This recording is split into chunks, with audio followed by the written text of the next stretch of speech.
जरा देखो तो, इस निकम्मे को ये बेकार सा नाग का बच्चा मिला है। लगता है इसके कंदाल माता पिता इसके लिए कुछ भी नहीं कर सकते थे। लेकिन इसे शक्ति महल के इस महत्वपूर्ण मुकाबले में आने की इजाजत क्यों दी गई है? इसका ये छोटा सा नाग का पिल्ला जहर की एक बूंद भी निर्माण कर सकता है क्या? इन सब का कहना गलत नहीं था। इन सारे योद्धाओं के पास एक से बढ़कर एक तिलस्मी जानवर थे। उनके शरीर से निकलती हुई ऊर्जा कई रंगों से चमक रही थी और मेरे पास था बस एक नन्हा सा नाग जो कितना कमजोर और छोटा था, जैसे कि अभी अभी पैदा हुआ हो। हमारे इंद्रपुरी साम्राज्य में तिलस्मी जानवर ही सब कुछ तय करते हैं, तुम्हारा भविष्य, तुम्हारी प्रतिष्ठा, तुम्हारा अस्तित्व। चलो इस निकम्मे लड़के को यहाँ से बाहर फेंक देते हैं। मेरे भेड़िए, विद्युत पर हमला करो। इसके बाद जो हुआ उसने सबको चौंका दिया। वो भेड़िया जैसे ही मेरे पास पहुंचा वो रुक गया और उसने मेरे सामने अपनी गर्दन झुका दी, जैसे कि वो कुछ जानता हो जो मुझे नहीं पता था। अरे ये हो क्या रहा है? आगे जानने के लिए हमें विद्युत की कहानी शुरू से सुननी होगी। क्या सिर्फ पैसों के लिए बेवकूफ लड़का 3 सिर वाले इस खूंखार शेर से लड़ रहा है? इसका दिमाग तो ठिकाने है। इंद्रपुरी के लोगों की आंखें आज सिर्फ विद्युत के ऊपर टिकी थी, जो इस वक्त 6 फीट के 3 सिर वाले खूंखार शेर के सामने खड़ा था। उसकी आंखों में एक आग थी, वो आग जिसमें आज कोई भी जलकर राख हो जाए, और उसके कानों में लोगों के वो ताने गूंज रहे थे। चल भाग यहाँ से, ना माँ का पता है ना बाप का। अरे मैं तो कहता हूँ इसे और इसकी दादी को इंद्रपुरी से बाहर निकाल फेंक देना चाहिए। आज के बाद कोई मुझे कुछ नहीं बोलेगा। और तभी वो शेर विद्युत के ऊपर झपटा। विद्युत ने अपनी पूरी जान लगा दी उसे खुद से दूर करने में, पर शेर का आकार बड़ा होने की वजह से वो शेर विद्युत पर हावी हो गया। उसके मुंह से उन योद्धाओं के खून की बदबू आ रही थी जिन्हें वो कुछ देर पहले डकार गया था। वहीं वहां मुकाबला देख रहे आचार्य अश्वत्थामा की नजर जैसे ही विद्युत पर गई, वो अचानक अपनी जगह से खड़े हो उठे। ये तो वही राघव रघुवंशी की पत्नी का लॉकेट है जो नहीं, मैं इसे मरने नहीं दे सकता, मुझे बचाना होगा इसे। वही विद्युत शेर के पंजे को पकड़कर उसे पीछे कर ही रहा था कि तभी आचार्य थामा ने विद्युत की कमीज को पकड़कर उसे मैदान से घसीटते हुए बाहर निकाल लिया। और फिर मैदान में एक घोषणा हुई, 50 करोड़ जीतने की इस रेस से विद्युत बाहर होता है। जैसे ही विद्युत ये सुनता है, उसका गुस्सा 7वें आसमान पर पहुंच जाता है। छोड़ो मुझे, तुम्हारी वजह से आज मैं 50 करोड़ रुपए जीतते रह गया। क्या जरूरत थी तुम्हें मेरा बाप बनने की? मैंने सिर्फ तुम्हारी उम्र देखकर तुम्हें बचाया है उससे। तो डकारने देते ना उसे मुझे। वैसे भी जीकर मैंने क्या ही उखाड़ लिया आज तक। सिर्फ बेइज्जती सही है, मैंने सिर्फ एक मौका था मेरे पास 50 करोड़ जीतकर सब सही करने का, पर तुमने सब बेकार कर दिया। ये बोल विद्युत वहाँ से गुस्से में निकल गया। करोड़पति बनने गया था या खानदान की इज्जत मिट्टी में मिलाने गया था? उनके सामने 2 साल की उम्र है तेरी और इतना बड़ा हो गया। हाँ, अभी तक तूने जिंदगी का जी भी नहीं देखा और अपने सामने बैठे बुजुर्ग से ऐसे बात करता है। दादी की आवाज में एक अजीब गंभीरता थी। ऐसा लग रहा था जैसे वो बरसों से दबाई हुई कहानी आज खोल रही हो। विद्युत, तू जानता है इस दुनिया में कभी 7 महान योद्धा हुआ करते थे। उन्हें सुपर 7 वॉरियर्स कहा जाता था।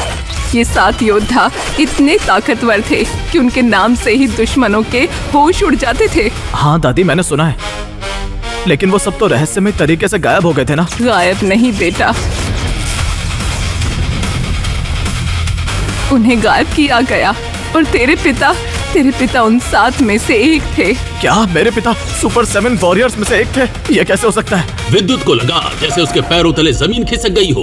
उसकी आंखें फैल गईं। दादी ने उसके हाथ को कसकर पकड़ा। हाँ बेटा, तेरे पिता का नाम था Raghav Raghuvanshi. The thunder blade के नाम से पूरी दुनिया उन्हें जानती थी।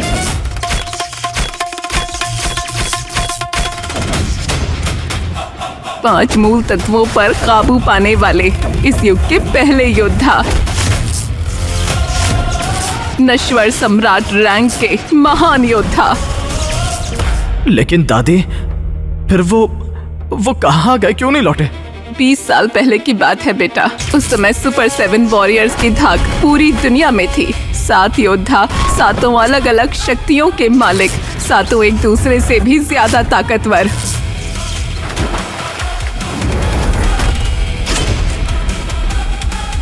उनके आगे कोई टिक नहीं सकता था।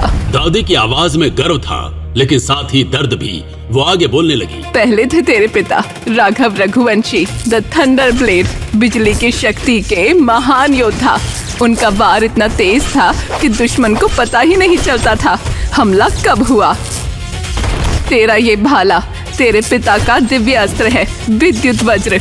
इस भाले से उन्होंने अनगिनत युद्ध जीते। तो इसलिए भाला सिर्फ मेरे हाथ में आता है?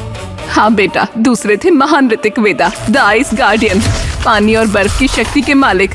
आज जो तू उन्हें देखता है वो उस समय से कमजोर हो चुके हैं। उनकी असली ताकत तो बेटा वो पूरे समंदर को जमा सकते थे।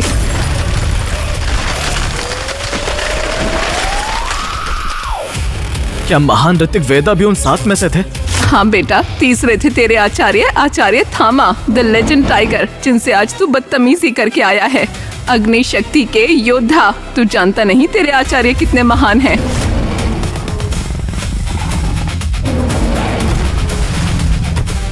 एक समय था जब उनकी आग से पूरे साम्राज्य राख हो जाते थे,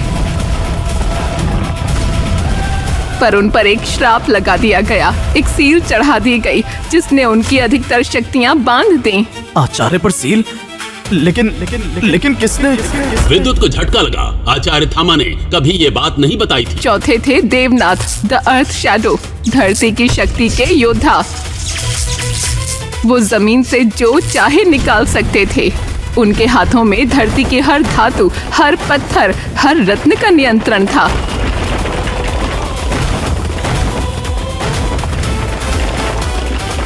कहते हैं उन्होंने अपनी शक्ति से पूरे पहाड़ गायब कर दिए थे।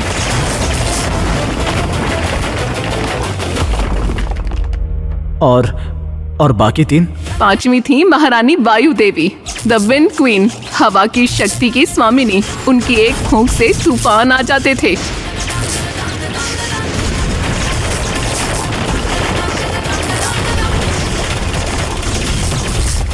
राजकुमारी ऐश्वर्या उन्हीं की शिष्या की पोती हैं। राजकुमारी ऐश्वर्या की दादी उन 7 में से थी? हाँ बेटा, छठे थे ब्रह्मर्षि कश्यप, द स्पेस वॉरियर, आकाश तत्व के मालिक। वो अंतरिक्ष की शक्ति को मोड़ सकते थे, समय को धीमा कर सकते थे। उनके सामने कोई भी हमला बेकार था, क्योंकि वो हमले को समय में ही रोक देते थे। और सातवें? और सातवें थे सबसे रहस्यमयी योद्धा, अघोर तांत्रिक शिवांश। वो सभी 5 तत्वों को मिलाकर छठी शक्ति प्राण शक्ति का इस्तेमाल करते थे। जीवन और मृत्यु दोनों उनके हाथ में थे। कहते हैं उन्होंने ही ब्रह्मचक्र सील बनाई थी।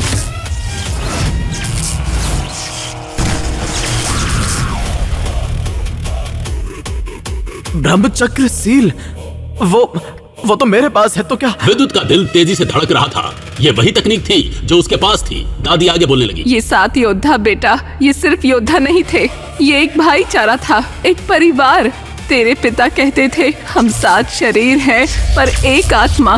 जब भी कोई खतरा आता ये 7 साथ लड़ते। कभी कोई इनको हरा नहीं पाया। फिर क्या हुआ दादी? वो कहाँ गए? क्यों नहीं लौटे? 20 साल पहले एक रात तेरे पिता के पास एक संदेश आया। संदेश था कि कोई बहुत बड़ा खतरा आने वाला है, इतना बड़ा खतरा कि पूरी दुनिया खत्म हो सकती है।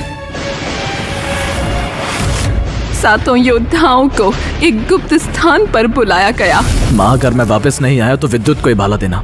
उसे बताना कि उसके पिता एक कायर नहीं थे। हम जो करने जा रहे हैं वो पूरी दुनिया को बचाने के लिए कर रहे हैं।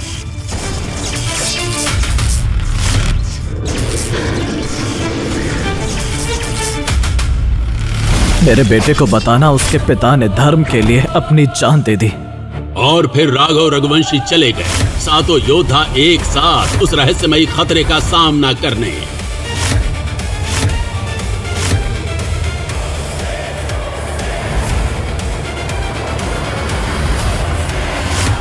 तेरे पिता गए, 7 योद्धा गए। 1 हफ्ता बीता, 1 महीना बीता, 1 साल बीता। कोई खबर नहीं, कोई निशान नहीं, बस गायब जैसे धरती निकल गई उन्हें। कुछ साल बाद 2 योद्धा वापस आए, आचार्य थामा और ऋतिक वेदा, पर वो भी ऐसे लौटे जैसे वो कोई योद्धा ना हो। राज्य ने, साम्राज्य ने, किसी ने तो कुछ किया होगा। बेटा, उन्हें ढूंढा तो गया पर कुछ भी नहीं मिला। कुछ लोग कहते हैं कि वो मर गए, कुछ कहते हैं वो किसी दूसरी दुनिया में फंस गए, कुछ कहते हैं उन्होंने खुद को किसी बड़ी शक्ति में बदल दिया जो दुनिया की रक्षा कर रही है। पर सच क्या है दादी? सच कोई नहीं जानता बेटा। बस इतना पता है कि जिस दिन से वो गए दुनिया में अंधेरा छा गया, राज्यों में युद्ध बढ़ गए, दुष्ट योद्धाओं का उदय हुआ और सबसे बड़ी बात, उस खतरे का कोई निशान नहीं मिला जिसका सामना करने वो गए थे। तो क्या वो सब झूठ था? क्या कोई खतरा था ही नहीं? नहीं बेटा, कोई न कोई जरूर उन सातों को जाल में फंसा कर ले गया। तेरे पिता इतने मूर्ख नहीं थे। कोई है जो सच जानता है और एक दिन तुझे उसे ढूंढना होगा। दादी ने विद्युत के गले का लॉकेट छुआ। वो लॉकेट हल्का चमकने लगा। ये लॉकेट ये तेरी माँ का है। तेरी माँ भी एक महान योद्धा थी, द लाइटनिंग रोज कहलाती थी। जब तेरे पिता गायब हुए, तेरी माँ ने तुझे मेरे पास सौंपा और खुद उन्हें ढूंढने निकल गई। वो कभी वापस नहीं आई। बेटा, तेरे पिता ने जाने से पहले मुझसे एक और बात कही थी। उन्होंने कहा, माँ, अगर हम नहीं लौटे तो एक दिन कोई और आएगा, कोई जो हमारे सपने को पूरा करेगा। वो ब्रह्म योद्धा बनेगा और इस दुनिया को असली शांति देगा। ब्रह्म योद्धा? मतलब मुझे? हाँ बेटा, मैं चाहती हूँ वो कोई तू बने। तू उन 7 योद्धाओं का सपना पूरा करे। तू ब्रह्म योद्धा बनकर इस दुनिया को वो शांति दे जो तेरे पिता नहीं दे पाए। विद्युत खड़ा हो गया। उसने खिड़की से बाहर देखा। रात का अंधेरा धीरे धीरे छट रहा था। सुबह की पहली किरण आसमान में फैलने लगी थी। दादी, मैं वादा करता हूँ, मैं ब्रह्म योद्धा बनूंगा। मैं उन 5 योद्धाओं को ढूंढूंगा और अगर वो इस दुनिया में नहीं रहे तो मैं उनका सपना जरूर पूरा करूंगा। अचानक उसके लॉकेट से एक हल्की रोशनी निकली। उसके हाथ का भाला भी चमकने लगा और उसकी कलाई पर लिपटा छोटा नाग भी अजीब तरीके से हिलने लगा। ये क्या हो रहा है? बेटा, तू अकेला नहीं है। तेरे माता पिता की आत्मा तेरे साथ है और जब तू तैयार होगा तुझे वो सब मिलेगा जो उन 7 योद्धाओं के पास था। मैं नहीं जानता मैं ये कर पाऊंगा या नहीं, लेकिन मैं कोशिश जरूर करूंगा।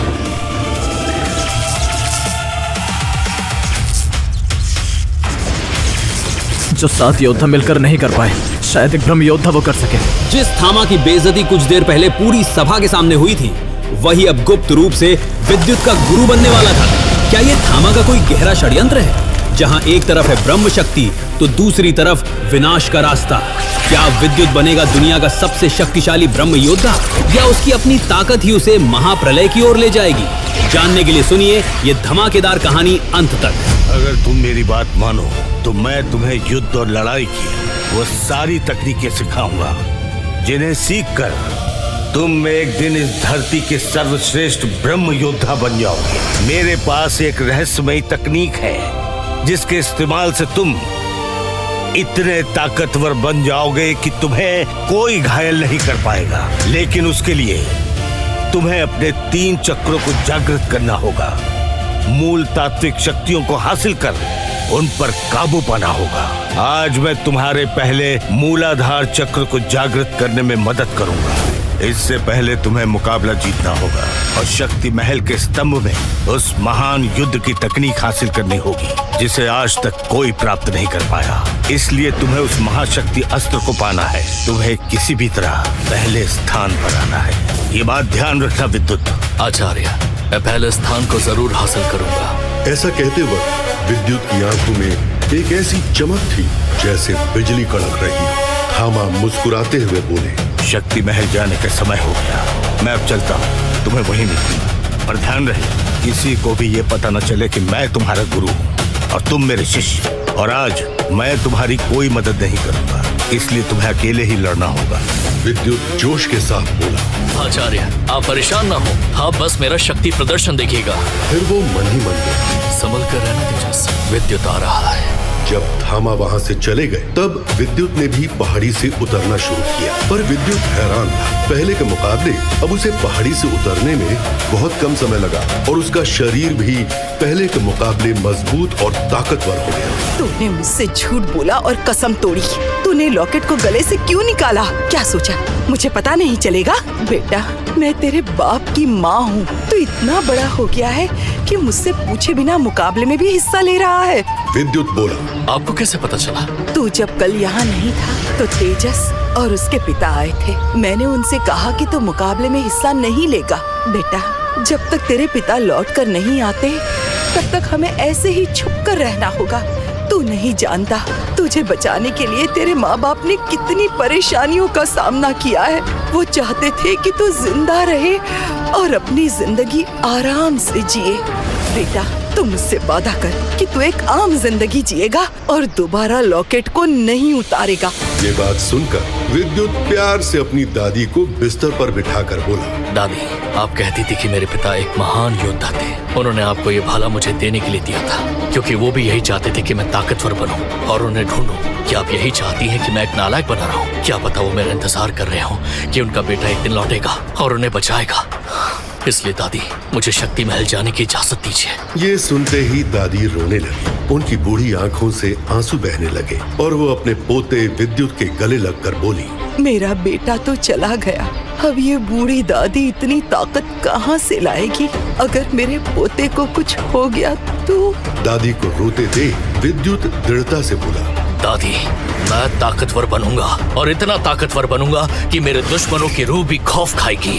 ऐसा कहते वक्त उसके शरीर से बिजली की छोटी छोटी चमक बाहर आने लगी और उसके गले का लॉकेट लगातार उन्हें सोचते हुए चमकने लगा। जब दादी ने ये देखा तो उन्होंने अपने मुंह पर हाथ रख लिया और बोली, तूने अपना पहला चक्र जागृत कर लिया? जी हाँ दादी, अब मैं 15 साल का हो गया हूँ और मैं धीरे धीरे मेहनत और ध्यान करके अपने 7 चक्रों को जागृत करूंगा और एक दिन ब्रह्म योद्धा बनूंगा।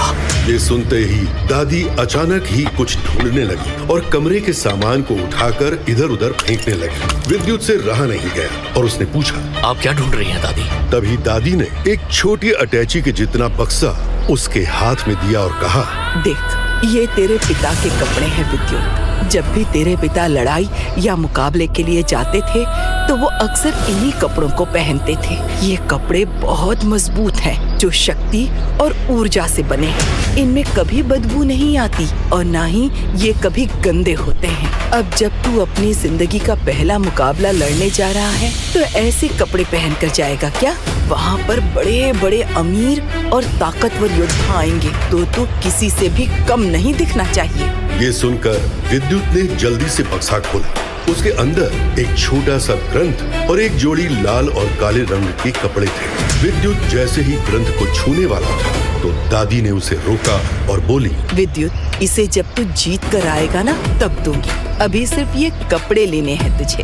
दादी की बात सुनकर विद्युत ने जिद नहीं की और अपने पिता के कपड़े पहन लिए। काले रंग के कपड़ों पर लाल रंग का कोट और उस कोट पर अग्नि, वायु, पानी, आकाश, भूमि के चिन्ह बने थे। जब विद्युत ने उन चिन्हों के बारे में पूछा तो दादी बोली, तेरे पिता एक महान योद्धा थे बेटा।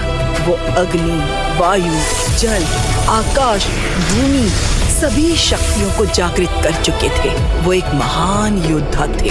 तो बिल्कुल उनके जैसा है। लंबे बाल, गोरा चेहरा और एक मस्कुलर शरीर के साथ लंबी कद काठी में काले रंग के कपड़ों के ऊपर लाल कोट, पीछे पंच तत्व के निशान, हाथ में सुनहरे रंग का भाला और गले में चमकते लॉकेट के साथ विद्युत एक महान योद्धा लग रहा था। दादी ने अब उसके माथे पर तिलक लगाया और कहा, जा बेटा, पर ध्यान रहे अपनी शक्ति से कम लोगों को आकर्षित कर। जब विद्युत अंदर गया तो उसकी आंख सामने का नजारा देखकर खुली की खुली रह गई। शक्ति महल के अंदर सैकड़ों योद्धा थे।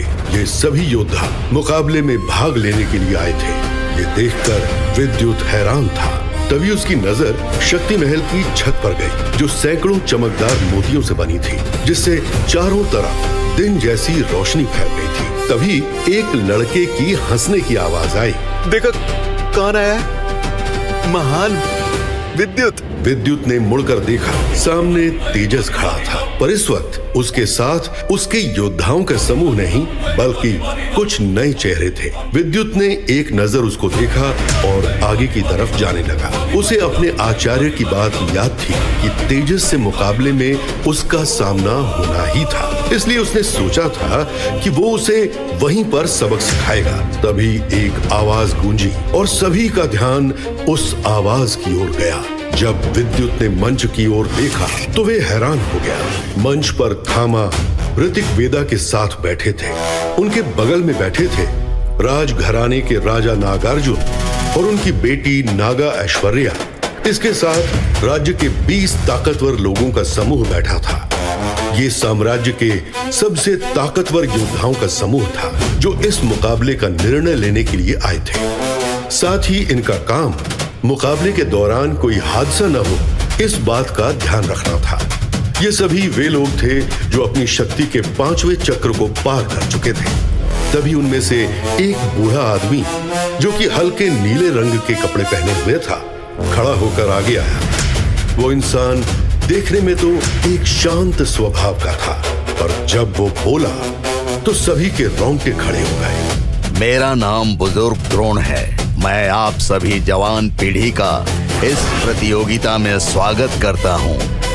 एक बात का ध्यान रहे, अगर किसी ने भी अपने व्यक्तिगत शत्रुता को निकालने का प्रयत्न किया तो मैं उसे राज्य से बाहर खदेड़ दूंगा, भले ही वो किसी भी दल, किसी भी बुजुर्ग या राजघराने से संबंधित क्यों न हो। जो लोग प्रतियोगिता में जीतेंगे वे प्रतियोगिता में आगे बढ़ते रहेंगे और जो हार जाएंगे वे बिना किसी शत्रुता के प्रतियोगिता को देख सकते हैं। इसके साथ ही प्रतियोगिता के नियम में कुछ बदलाव किए गए हैं। आप सभी के साथ राजकुमारी ऐश्वर्या और आचार्य रामकृष्ण की शिष्या मायरा, नायरा और मेरा शिष्य लक्ष्य भी भाग ले रहा है। प्रतियोगिता में जीतने वाले उच्च 10 योद्धाओं को राज्य में एक योद्धा की उपाधि और विशेष उपहार दिए जाएंगे। इसके अलावा जो प्रथम स्थान पर आएगा उसे महान ऋतिक वेदा अपनी मूल तत्व की एक विशेष तकनीक देंगे। साथ ही उसे शक्ति महल की दिव्य गुफाओं से एक शक्ति तकनीक हासिल करने का मौका मिलेगा। जो योद्धा उच्च 10 स्थान हासिल करेंगे उन्हें राज्य की उच्च 10 की उपाधि दी जाएगी। इसके साथ ही उन्हें राज्य के अंदर एक भव्य घर और 1000 सोने के सिक्के दिए जाएंगे। जब लोगों ने ये सुना तो वे जोर जोर से नागा अर्जुन और लीडर ऋतिक वेदा का शुक्रिया करने लगे। शोर सुनकर बुजुर्ग द्रोण ने तेज आवाज में कहा, महाराज नागार्जुन और ऋतिक वेदा जैसा कोई नहीं। महाराज की जय हो। अब जिसका नाम बोला जाए वो इस बड़े पत्थर पर अपना हाथ रखेगा और अपनी ऊर्जा इसमें भेजेगा, जिससे हमें उसकी मूल ऊर्जा के बारे में पता चलेगा। ध्यान रहे, जिसने अपना पहला चक्र जागृत नहीं किया है वो अभी भी पीछे हट सकते हैं। ये कहकर बुजुर्ग द्रोण ने अपना एक हाथ पत्थर पर रखा और पत्थर में से दहकती आग की लपटें निकलने लगी और बुजुर्ग द्रोण मुस्कुराने लगे। पास ही बैठे ऋतिक वेदा ने कहा, बहुत खूब बुजुर्ग द्रोण, आपकी शक्तियां काफी बढ़ गई हैं। बहुत जल्द आप छठे चक्र को जागृत कर पाएंगे। वहाँ खड़े सभी जवान पीढ़ी के योद्धा बुजुर्ग द्रोण की शक्तियों की तारीफ करने लगे। बुजुर्ग द्रोण ने अब नायरा का नाम लिया। सफेद ड्रेस में नायरा बहुत सुंदर लग रही थी। अपना नाम सुनकर वो आगे आई और पत्थर पर हाथ रखा। सभी हैरान हो गए क्योंकि नायरा के हाथ रखते ही उस पत्थर पर एक पतली सी बर्फ की परत जमने लगी। उसके बाद भीड़ से निकलकर मायरा आगे आई और उसने जैसे ही पत्थर पर हाथ रखा, पत्थर पर जमी बर्फ पिघलने लगी और भाप बनकर उड़ गई। बुजुर्ग द्रोण ने कहा, शानदार, अद्भुत। इसके बाद एक लड़का जिसके चेहरे पर घमंड साफ देखा जा सकता था आगे आने लगा। जैसे जैसे वो लड़का आगे बढ़ रहा था, एक हवा का झोंका वहां खड़ी भीड़ को अलग करता जा रहा था। ये लड़का बुजुर्ग द्रोण का शिष्य लक्ष्य था। लक्ष्य ने मंच पर आकर उस बड़े पत्थर पर हाथ रखा तो वो बड़ा पत्थर जमीन से उठकर हवा में उठ गया। ये नजारा देखकर बुजुर्ग द्रोण के चेहरे पर मुस्कुराहट आ गई। ये देख ऋतिक वेदा ने कहा, ये लड़का तो कमाल का है। कमाल का तो है। 17 साल की छोटी उम्र में ऐसी शक्ति तो हम दोनों में भी नहीं थी, पर ये ब्रह्म योद्धा बनने के काबिल नहीं है। चलो आगे देखते हैं। तभी चारों तरफ का वातावरण खुशबू से महक गया और एक लड़की अपने धीमे कदमों से आगे आई। इस लड़की के कपड़ों पर शाही निशान था और ये लड़की और कोई नहीं बल्कि राजकुमारी ऐश्वर्या थी। जैसे ही ऐश्वर्या ने पत्थर पर हाथ रखा, पत्थर के नीचे से मिट्टी ने उठकर उसे जकड़ लिया और उसे हॉल की छत तक ले गई और कुछ देर बाद वो पत्थर वैसे ही नीचे आ गया। ये नजारा देखकर नागा अर्जुन बोले, बहुत खूब, राजकुमारी की शक्तियां बढ़ गई है और जल्द ही वो दूसरा चक्र जागृत कर लेगी। इस पर बूढ़े थामा भी बोले, हाँ, इस लड़की में अद्भुत शक्ति है। ये लड़की जरूर एक ताकतवर योद्धा बनेगी। इधर सभी से अनजान विद्युत शक्ति महल में बनी आरामदायक कुर्सियों पर बैठा हुआ सभी योद्धाओं का शक्ति परीक्षण देख रहा था। इसके बाद एक एक करके बहुत से योद्धा आगे आते रहे, जिनमें से बहुत से योद्धा तो नाकाम हो गए क्योंकि उन्होंने अपना पहला चक्र जागृत नहीं किया था। तभी एक योद्धा भीड़ से आगे आकर मंच पर आया। ये तेजस था। उसकी रफ्तार इतनी तेज थी कि वहां खड़ी भीड़ देख भी नहीं पाई। ये देख सभी चौंक गए और वहां खड़े राजकुमारी और लक्ष्य सहित सभी लोग तेजस को हैरानी से देखने लगे। तेजस के हाथ रखते ही वो पत्थर हवा में उड़ने लगा। ये देखकर लोग और भी हैरान हो गए, जबकि लक्ष्य की भौहें सिकुड़ गई क्योंकि कहीं न कहीं उसके अभिमान को ठेस पहुंची थी। बुजुर्ग द्रोण अब मुकाबले के खत्म होने का ऐलान करने वाले थे कि काले कपड़ों में लाल कोट पहने विद्युत सामने आया और बोला, बुजुर्ग द्रोण, अभी मेरा शक्ति परीक्षण बाकी है। लड़के, तुम्हारा नाम इस लिस्ट में नहीं है। क्या नाम है तुम्हारा? मेरा नाम विद्युत रघुवंशी है। तभी मैदान में बुजुर्ग द्रोण की भारी आवाज सुनाई। प्रतियोगिता का पहला भाग समाप्त हो चुका है और वैसे भी तुम्हारी उम्र को देखकर मुझे नहीं लगता कि तुम अपना पहला चक्र जागृत भी कर पाए होगे। बुजुर्ग द्रोण की बात सुनकर विद्युत ने गंभीर आवाज में कहा, मैंने सुना है महान बजरंग ने अपना पहला चक्र 10 साल की उम्र में जागृत कर लिया था। मैं तो फिर भी 14 साल का हो चुका हूँ। मैं क्यों नहीं अपनी शक्तियों के चक्र को जागृत कर सकता हूँ? विद्युत की बात सुनकर वहाँ मौजूद खड़े सभी लोग चौंक गए और बुजुर्ग द्रोण नाराजगी से बोले, तो तुम ये कहना चाहते हो कि तुम महान बजरंग की तरह शक्तिशाली हो? बुजुर्ग द्रोण की बात सुनकर विद्युत समझ गया कि बुजुर्ग द्रोण उसका मजाक बनाने की कोशिश कर रहे हैं। उसने अपनी बेखौफ नजरों के साथ कहा, बुजुर्ग द्रोण, महान बजरंग एक नश्वर रैंक के योद्धा थे। मैं एक ब्रह्म योद्धा बनूंगा। जब वहाँ खड़े योद्धाओं ने ये सुना तो विद्युत पर हंसने लगे। विद्युत बोला, आप सबके हंसने से मुझे फर्क नहीं पड़ता क्योंकि इस मुकाबले को मैं ही जीतूंगा। ये सुनते ही बुजुर्ग द्रोण क्रोध में बोले, लड़के, तू जीतेगा तो तब जब तू मुकाबले में हिस्सा लेगा। ये कहने के पश्चात बुजुर्ग द्रोण ने कहा, सैनिकों, बंदी बना लो इस लड़के को। इसने शक्ति महल के नियमों को तोड़ा है और चोरी से शक्ति महल में घुसना एक अपराध है। बुजुर्ग द्रोण के कहते ही 8 से 10 योद्धा अपने हाथ में तलवार लिए विद्युत को घेरने लगे। सैनिकों को घेरते देख तेजस आगे आया और अपनी गंभीर आवाज में विद्युत को रोकते हुए बोला, बुजुर्ग द्रोण, मुझे लगता है आपसे कुछ गलती हुई है। मैंने और विद्युत ने एक साथ मुकाबले में हिस्सा लिया है। लेकिन वो आगे कुछ कहता कि तभी उन्होंने नाराजगी से तेजस की ओर देखते हुए कहा, अब तुम मुझे बताओगे कि मेरी गलती क्या है? अपनी जगह पर चुपचाप खड़े रहो, वरना मैं किसी बुजुर्ग के काम में दखल देने की वजह से तुम्हें मुकाबले से बाहर भी कर सकता हूँ।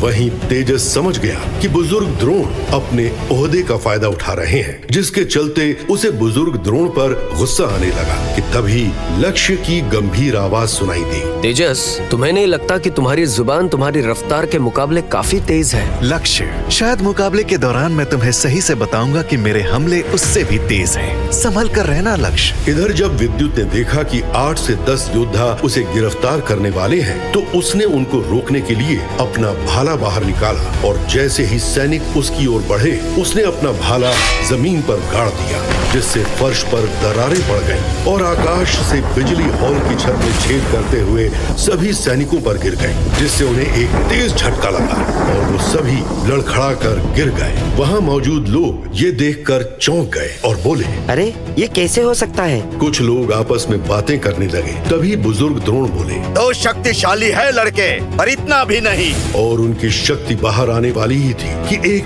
तेज आवाज वहाँ पर गूंजी, रुक जाए बुजुर्ग द्रोण। ये आवाज महान ऋतिक वेदा की थी। उनके हाथ में एक कागज का टुकड़ा था। वो आगे आकर बोले, ये लड़का झूठ नहीं बोल रहा है। इसका कागज आप शक्ति महल के सभागृह में भूल आए थे। लड़के, माना तुम ताकतवर हो, पर अपनी शक्तियों को काबू में रखना सीखो। अनियंत्रित शक्तियाँ अपनी दिशा खो देती हैं। तुम अपना परीक्षण पूरा करो। विद्युत ने आदर भाव से सभी से अपने बर्ताव के लिए माफी मांगी और मंच पर रखे पत्थर पर अपना हाथ रख दिया, लेकिन पत्थर में कुछ बदलाव नहीं हुआ। ये देख बुजुर्ग द्रोण बोले, मैंने कहा था ना, तुम इस प्रतियोगिता के लायक नहीं हो। जाओ और अभ्यास करो। पर बुजुर्ग द्रोण अपने शब्दों को पूरा कर पाते इससे पहले ही आकाश में गर्जना हुई और एक सफेद बिजली उस पत्थर से टकराई और उस पत्थर में दरार पड़ गई। ये नजारा देख वहाँ खड़े सभी लोग हैरान हो गए। सबसे ज्यादा हैरान थे बुजुर्ग द्रोण। असंभव, इस पत्थर को तो मैं भी अपनी शक्ति से नहीं तोड़ सकता। क्या मैं पास हुआ? विद्युत का सवाल सुनकर बुजुर्ग द्रोण ने कहा, हाँ, तुम पास हो गए। अब विद्युत मंच से उतरकर तेजस के पास गया और उसका शुक्रिया किया। शुक्रिया तेजस। शुक्रिया कहने की कोई जरूरत नहीं है। पर तेजस ने उसे ऐसे नजरअंदाज कर दिया जैसे वो उसे जानता ही नहीं। क्या हम कुछ पूछ सकते हैं? राजकुमारी ऐश्वर्या की, जो बड़ी अदा के साथ चलते चलते उनके पास पहुंची और मुस्कुराते हुए घमंड से बोली, हमारा नाम ऐश्वर्या है। हम राजा नागा अर्जुन की बड़ी राजकुमारी और दल की होने वाली अगली लीडर हैं। और आप कौन हैं? मैं किसी दल या लीडर का बेटा नहीं हूँ और ना ही मैं किसी बुजुर्ग का शिष्य हूँ। मैं तो आपके राज्य का एक आम लड़का हूँ। विद्युत ने शांत आवाज में कहा। पर विद्युत का ये परिचय सुनकर राजकुमारी हैरान रह गई, क्योंकि उन्होंने बिल्कुल नहीं सोचा था कि उनके सामने जिस लड़के ने अपनी शक्ति से सभी बुजुर्ग और उसके पिता के साथ लीडर ऋतिक वेदा को भी हैरान कर दिया था, वो लड़का एक आम परिवार का बेटा था। राजकुमारी को लगा विद्युत अपनी पहचान छुपाने की कोशिश कर रहा था। तभी मंच पर बैठे बुजुर्ग द्रोण ने घोषणा की, आप सब ध्यान से सुनिए। प्रतियोगिता का अगला भाग आज से ठीक 7 दिन बाद होगा। यहाँ से जाते समय आप सभी को एक एक अंगूठी दी जाएगी। ये अंगूठी एक दिव्य पत्थर से बनी है, जिसमें एक कमरे जितनी जगह है। इसमें प्रतियोगिता की अगली परीक्षा की जानकारी है। आप सभी को 7 दिन के बाद यहाँ लौट कर आना है। आपके द्वारा पूरी की गई चुनौती से साबित होगा कि कौन अगली परीक्षा में जाएगा और कौन परीक्षा से बाहर होगा। एक बात ध्यान रहे, इन 7 दिनों तक आप पर राजघराना पूरी नजर रखेगा, साथ ही शक्ति महल के बुजुर्ग भी। तो कोई भी चालाकी करने या अपने दल से मदद लेने की कोशिश ना करे। इसी के साथ परीक्षा का पहला भाग समाप्त होता है। बुजुर्ग द्रोण की घोषणा खत्म होने के बाद राजकुमारी ने ऐलान किया, हमारी परीक्षा में पास होने की खुशी में राजघराने में एक जश्न होगा आज रात। आप सभी उसमें आमंत्रित हैं। क्या तुम राजघराने के जश्न में शामिल होने जा रहे हो? विद्युत ने सामान्य भाव से हामी में सिर हिलाया और दोनों को नजरअंदाज करते हुए चलने लगा। अब मायरा ने फिर से पूछा, हम आज तक जश्न में अकेले नहीं गए, इसलिए क्या हम तुम्हारे साथ चल सकते हैं? हम दोनों बहनें वादा करती हैं कि अगर कभी तुम्हें हमारी मदद की जरूरत पड़ी तो हम पीछे नहीं हटेंगी। तुम हमें अपना दोस्त मान सकते हो। विद्युत ने सामान्य भाव से कहा, मुझे क्या एतराज होगा, चलो। और वैसे भी मैं सिर्फ जश्न में शामिल होने जा रहा हूँ, वो जश्न मेरा नहीं है। ऐसा कहते हुए विद्युत चलने लगा और दोनों बहनें विद्युत के साथ में चलने लगी। जब जेराज और अधीरा ने नायरा और मायरा को विद्युत के साथ देखा तो उनका चेहरा गुस्से से लाल हो गया और उनके शरीर से शक्तियाँ बाहर आने लगी। ये लड़का कौन है? ये आवाज थी अधीरा की, जो विद्युत को गुस्से से देख रहा था। तुमसे मतलब और तुम होते कौन हो ये पूछने वाले? जाने मन, तुमसे तो मैं बाद में बात करूंगा, पहले इस लड़के से तो मिलूं। लड़के, तू जानता है तूने किस लड़की का हाथ पकड़ा है? क्या तू सही सलामत नहीं रहना चाहता? जयराज की नाराजगी भरी आवाज सुनकर वहाँ खड़े सभी लोगों का ध्यान विद्युत की ओर गया। असलियत में वहाँ मौजूद हर कोई जयराज और अधीरा को अच्छे से जानता था और लोग दोनों की शक्तियों के कारण उनसे थोड़ा डरते भी थे। दोनों ही दूसरे स्तर के योद्धा थे और इस वक्त दोनों के शरीर से लाल और हरे रंग की शक्तियां बाहर आने लगी थी। ये हरी शक्तियां बिल्कुल राजकुमारी ऐश्वर्या की तरह थी और शक्ति के मामले में राजकुमारी ऐश्वर्या ज्यादा ताकतवर थी। जब विद्युत ने देखा कि दोनों भाइयों के अंदर से शक्तियां बाहर आ रही हैं, तो उसने दोनों लड़कियों की कमर पर हाथ रखते हुए अपनी ओर खींच लिया और कसकर पकड़ते हुए मुस्कुराने लगा। ये देखकर जयराज और अधीरा दोनों का खून खौल गया।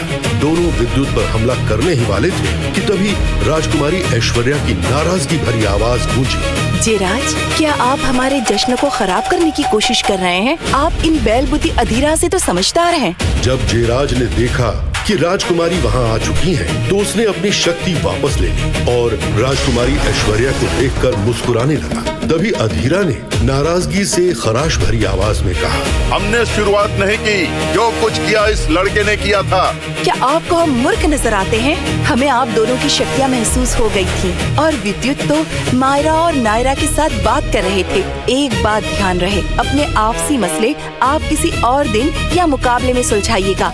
आज किसी ने हमारा जश्न खराब किया तो हमसे बुरा कोई नहीं होगा। राजकुमारी ने अधीरा को डांट दिया और फिर आगे चलकर विद्युत के पास आई और मुस्कुरा कर बोली, अरे वाह विद्युत, आपके कपड़े तो बहुत खास है। ये क्या, आपको कपड़े पहनने नहीं आते? ऐसे नहीं, ऐसे अच्छे लगते हैं। और ऐसा कहते हुए राजकुमारी ने अपने कोमल हाथों से उसके कोट के कॉलर को ठीक कर दिया। राजकुमारी ऐश्वर्या को विद्युत के इतने करीब देख वहां आए सभी लड़कों का दिल धड़कने लगा और विद्युत के लिए सबके मन में ईर्ष्या की आग जलने लगी। तभी कोने में एक ग्लास के टूटने की आवाज आई। थोड़ी दूर कोने में खड़े एक लड़के ने वाइन का गिलास जोर से जमीन पर पटक दिया था। विद्युत ने उस लड़के को देखा। लड़का उनकी तरफ बढ़ा और राजकुमारी की ओर मुस्कुराते हुए देखकर बोला, ऐश्वर्या, हमें अपने दोस्त विद्युत से नहीं मिलवाओगी? विद्युत महसूस कर पा रहा था कि उस दोस्ताना अंदाज में एक नाराजगी थी। ये कौन है जिसने राजकुमारी ऐश्वर्या को राजकुमारी कहकर संबोधित नहीं किया और उन्हें उनके नाम से पुकारा? सभी जानना चाहते थे कि वो योद्धा कौन है। तभी वहाँ आई लड़कियों में से एक ने कहा, मैं जानती हूँ ये कौन है। एक बार मेरे पिता के पास महान ऋतिक वेदा आए थे दवा बनवाने के लिए। तब ये योद्धा भी महान ऋतिक वेदा के साथ आए थे। मुझे लगता है कि ये महान ऋतिक वेदा के शिष्य जोरा हैं। जब वहाँ खड़े लोगों ने सुना तो वो चौंक गए और अब उनका उस लड़के को देखने का नजरिया बदल गया। सब जानते थे कि जोरा बहुत जल्द अपने तीसरे स्तर यानी तीसरे चक्र अंजना चक्र को जागृत कर पाएगा और अपनी उम्र के योद्धाओं में सबसे ताकतवर बन जाएगा। तभी जोरा बोला, लड़के, क्या नाम है तुम्हारा? चलिए, अब जश्न शुरू हो चुका है और महान ऋतिक वेदा, उनके दोस्त और पिताजी भी आने वाले हैं। राजकुमारी ने ऐसा इसलिए कहा था जिससे जोरा नाराज होकर कोई हमला न कर दे। जश्न का इंतजाम एक बड़े बागान में किया गया था। तारों के नीचे खुशबूदार फूलों के बीच लोग जश्न का आनंद लेने लगे। इधर कुछ ही समय में विद्युत और दोनों योद्धा सैनिक विद्युत के घर पहुंच गए। विद्युत घर के अंदर दाखिल हुआ ही था कि उसे अपनी गर्दन पर एक जोरदार थप्पड़ का एहसास हुआ। दादी! थप्पड़ इतना जोरदार था कि विद्युत के मुंह से आह भरी चीख निकल पड़ी। अपनी गर्दन को सहलाते हुए विद्युत की नजर अपनी बूढ़ी दादी पर पड़ी और उनकी नाराजगी भरी आवाज विद्युत को सुनाई दी। मुकाबले को जीतने के बाद तो सबसे पहले मुझे बताने वाला था, पर तू तो महलों की राजकुमारियों के साथ पार्टी करने लगा है। अब इस बूढ़ी दादी की तो कोई फिक्र ही नहीं है। वो तो ये जश्न प्रतिस्पर्धा में जीते गए सभी योद्धाओं के लिए था। मैं तो सिर्फ इसलिए गया था ताकि हम सभी आपस में एक दूसरे से मिल सके। बेटा देख, मैंने तुझे कहा था ना कि अगर तू जीत गया तो मैं तुझे उपहार दूंगी। हाँ, अब तो मैं जीत गया हूँ। लाओ दो, क्या है उस बॉक्स में? ऐसा कहते हुए विद्युत के दिमाग में उस शानदार बॉक्स का ख्याल आया जिसे उसकी दादी ने खोलने से भी मना कर दिया था। विद्युत की हड़बड़ाहट देख दादी गंभीर होते हुए बोली, मेरी एक बात ध्यान में रखना बेटा, इस बक्से के अंदर एक ताकतवर रहस्यमयी सील और तकनीक है जिसे तुम्हारे पिता ने बहुत मुश्किल से हासिल किया और उनके कई दुश्मन भी बन गए थे। उनका कहना था कि ये सील 3 भागों में है। अगर कोई इसके तीनों हिस्सों पर महारत हासिल कर ले तो वो अपने एक रैंक के ऊपर के किसी भी योद्धा को मौत के घाट उतार सकता है। विद्युत अब दादी की बातें ध्यान से सुनने लगा। तू जानकर हैरान होगा कि तेरे पिता को भी इस तकनीक के पहले पड़ाव में महारत हासिल करने में ही नश्वर रैंक पर पहुंचने जितना वक्त लगा था। 2 स्तर पर महारत हासिल कर पाने में उन्हें नश्वर सम्राट रैंक तक पहुंचने जितना वक्त लगा था, क्योंकि वो 2 ही मूल तत्व शक्तियों पर काबू पा सके थे। विद्युत ने जैसे ही सुना कि उसके पिता मूल तत्व शक्तियों वाले नश्वर सम्राट थे तो उसके चेहरे पर अपने पिता के लिए इज्जत नजर आने लगी। ब्रह्म चक्र सील को तुम अपनी शक्तियों से भी तैयार कर सकते हो, लेकिन तब वो हमला उतना असरदार नहीं होगा। लेकिन अगर इसमें अग्नि, वायु, पानी, आकाश और भूमि की शक्ति मिला दी जाए तो ब्रह्म चक्र सील का हमला रोकना नामुमकिन हो जाता है और उसे वही रोक सकता है जिसकी शक्तियाँ तुमसे बहुत ज्यादा हो। अगर तुम इस तकनीक को सीखना और ताकतवर बनना चाहते हो तो तुम्हें इन सभी मूल तत्व शक्तियों पर काबू पाना होगा और उन्हें ढूंढना होगा। इस बक्से में वो तकनीक और कुछ पुराने स्क्रोल और नक्शे हैं जहाँ पर इन तत्वों की ऊर्जा के संकेत मौजूद हैं। जिस दिन तुम इस तकनीक पर महारत हासिल कर लोगे ना, उस दिन मैं तुम्हें तुम्हारे माता पिता के बारे में सब कुछ बता दूंगी। अपनी दादी की बातें सुनते सुनते अचानक विद्युत की नजर खिड़की से नजर आते चांद पर पड़ी और इसी के साथ उसे ध्यान आया कि आचार्य थामा पहाड़ी पर उसका इंतजार कर रहे हैं। उसने जल्दी से कहा, दादी मैं 5 से 6 दिन के लिए ट्रेनिंग करने जा रहा हूँ, तो आप मेरी फिक्र मत कीजिएगा। विद्युत को बॉक्स में अंगूठी रखते देख दादी गंभीर आवाज में बोली, अपना ख्याल रखना और इस बक्से का भी। विद्युत की निगाहें पर्वत की चोटी पर चारों तरफ आचार्य को ढूंढ रही थी। विद्युत, तुम्हारे पास 7 दिन है, 7 साल नहीं। तुम इतने गैर जिम्मेदार कैसे हो सकते हो? आचार्य कुछ सोचते हुए आगे बोले, उस बॉक्स को बाहर निकालो और अपना ध्यान केंद्रित करो। विद्युत ने जल्दी से शक्ति महल से मिली अंगूठी को रगड़ा और उसमें से बॉक्स को निकालकर ध्यान केंद्रित किया। कुछ देर ध्यान लगाने के बाद अपने आसपास के शोर से उसका ध्यान बिल्कुल हट गया। उसकी बॉडी के पीछे चक्र जागृत हो गया जिसमें से रोशनी निकलने लगी। वो रोशनी धीरे धीरे उसके पूरे शरीर में फैल गई। उस रोशनी के साथ छोटी छोटी बिजली की तरंगे भी थी जो बहुत गौर से देखने पर साफ देखी जा सकती थी। जब विद्युत ने अपनी ऊर्जा को आचार्य के बताए अनुसार सामने बॉक्स पर केंद्रित करने के लिए हाथ उठाया तो वो ऊर्जा बॉक्स पर जाने लगी और बॉक्स खुल गया। लेकिन जब वो ऊर्जा को वापस लेना चाह रहा था तो वो ऊर्जा उसके काबू से बाहर होने लगी और ज्यादा मात्रा में ऊर्जा निकलने लगी। जब आचार्य ने देखा तो वो हैरान हो गए और उन्होंने जल्दी से अपनी ऊर्जा के जरिए उसकी अंदरूनी ऊर्जा को काबू कर उसके शरीर में भेजा। आचार्य की शक्ति बहुत अधिक थी इसलिए उन्हें कोई परेशानी नहीं हुई। ऊर्जा शरीर में चली गई पर अचानक ऊर्जा के ऐसे तेज रफ्तार से अंदर जाने से विद्युत की नसें फूलने लगी और विद्युत का चेहरा पीला पड़ गया। उसे खून की उल्टी हो गई और विद्युत बेहोश होकर गिर गया। जब आचार्य थामा ने देखा तो वो घबरा गए और उसके हाथ की नब्ज जांचने लगे। जब आचार्य ने देखा कि उसकी नब्ज ठीक है तो उनकी जान में जान आई। सब कुछ ठीक है ये जानकर आचार्य थामा ने धीमी आवाज में कहा, ये लड़का सच में एक महान योद्धा का बेटा है और भाग्यशाली है। लेकिन मैं ये जानकर हैरान हूँ कि आम लोगों के चक्र के मुकाबले इसके मूलाधार चक्र की शक्ति बहुत अधिक है। बल्कि ये कहना गलत नहीं होगा कि इसके मूलाधार चक्र की शक्ति मुझसे भी ज्यादा है। विद्युत को बेहोशी में पड़े पड़े सुबह हो चुकी थी और जब सूरज की पहली किरण की रोशनी उसके चेहरे पर पड़ी तो उसने अपनी आंखें खोली पर उसके शरीर में बहुत दर्द हो रहा था। तभी आचार्य ने उसकी उठने में मदद की और उसे पत्थर के सहारे बैठाया। जब विद्युत ने आचार्य को वहाँ देखा तो वो बोला, आचार्य मुझे क्या हुआ है और मैं बेहोश कैसे हुआ? क्या मैंने बॉक्स खोला? आचार्य मुस्कुराते हुए बोले, अब तुम इतने सारे सवाल मुझसे एक साथ पूछोगे तो मैं कैसे जवाब दूंगा?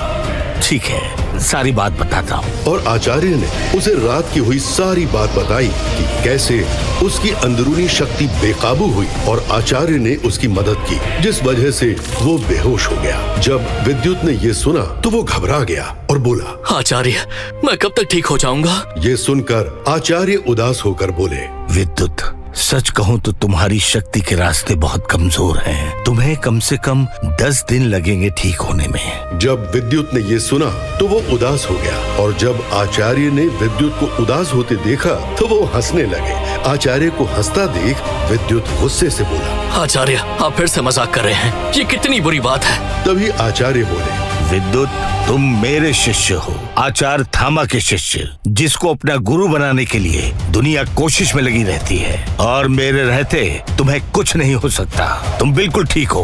अभी तक तुम अपनी जन्मजात मूल शक्ति, जो बहुत कम लोगों को मिलती है, उसका इस्तेमाल करते आए हो। ये पहली बार है जब तुमने अपनी चक्रीय ऊर्जा इस्तेमाल की है, इसलिए तुम्हें शक्ति पाने में दर्द हुआ। ये कुछ वक्त में ठीक हो जाएगा। तुमने वो बॉक्स खोल लिया है और अब तुम देख सकते हो तुम्हें पास होने के लिए क्या मिशन मिला है। जब आचार्य थामा ने विद्युत को बॉक्स के खुलने की बात बताई तो वो खुश हो गया, क्योंकि उस बॉक्स को खोले बिना विद्युत कभी जान ही नहीं पाता कि परीक्षा का अगला पड़ाव क्या है। इसलिए जब उसे पता चला तो वो बहुत खुश हुआ और उस बॉक्स को खोलने लगा। उस बॉक्स के खुलते ही उसके अंदर से एक तेज सफेद रोशनी निकली, जिससे बचने के लिए विद्युत ने अपनी शक्ति का सहारा लिया। हालांकि विद्युत की शक्ति इतनी ज्यादा नहीं थी, लेकिन अभी के लिए उसकी आंखें उसको उस रोशनी की चुभन से बचा पा रही थी। तभी विद्युत को उस रोशनी में एक चमकता हुआ कागज नजर आया। विद्युत ने जब उस कागज को छूने की कोशिश की तो वो कागज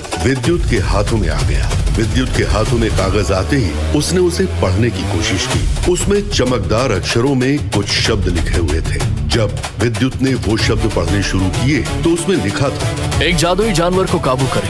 ये जानवर एक स्तर का या एक स्तर से ऊपर का होना चाहिए। इसकी ताकत कितनी है और ये कितना ताकतवर हो सकता है, इससे निर्धारित किया जाएगा कि आपका रैंक क्या होगा। अगर आपका रैंक 100 से नीचे का हुआ तो आप मुकाबले से बाहर हो जाएंगे। इस बात की सूचना आपको शक्ति महल में मिल जाएगी। जानवर को काबू करने के लिए आप किसी भी तरीके का प्रयोग कर सकते हैं, पर किसी भी ताकतवर दूसरे योद्धा की मदद नहीं ले सकते। आप चाहें तो अपने साथ भाग लेने वाले योद्धाओं की मदद ले सकते हैं, लेकिन जानवर को काबू करने के लिए बाहरी शक्ति या बाहरी योद्धा की मदद लेने पर यह कागज नष्ट हो जाएगा और इस तरह आप मुकाबले से बाहर हो जाएंगे। जब विद्युत ने ये पढ़ा तो वो हैरान हो गया और आचार्य थामा की ओर देखने लगा और हैरानी से आचार्य से पूछा, आचार्य, ये कैसी परीक्षा है? कोई भी योद्धा जो अभी अभी एक स्तर का हुआ है वो कैसे किसी जानवर पर काबू पा सकता है? आप तो जानते हैं कि कोई एक स्तर का योद्धा किसी भी एक स्तर के जानवर के मुकाबले कमजोर होता है। इससे तो उस योद्धा की जान भी जा सकती है। जब आचार्य थामा ने विद्युत को अपनी ओर देखकर सवाल करते देखा तो वो मुस्कुराने लगे और बोले, विद्युत, इस परीक्षा का उद्देश्य मात्र साम्राज्य के लिए ताकतवर नई पीढ़ी के योद्धाओं को ढूंढना ही नहीं होता। सच तो ये है कि इस परीक्षा को पास करने वाले 100 योद्धा किसी भी मामले में आम सैनिकों के मुकाबले ज्यादा ताकतवर होंगे और ये योद्धा इस परीक्षा के बाद जंगल में रहेंगे, जहां उनकी एक गलती उनकी जान को खतरे में डाल सकती है।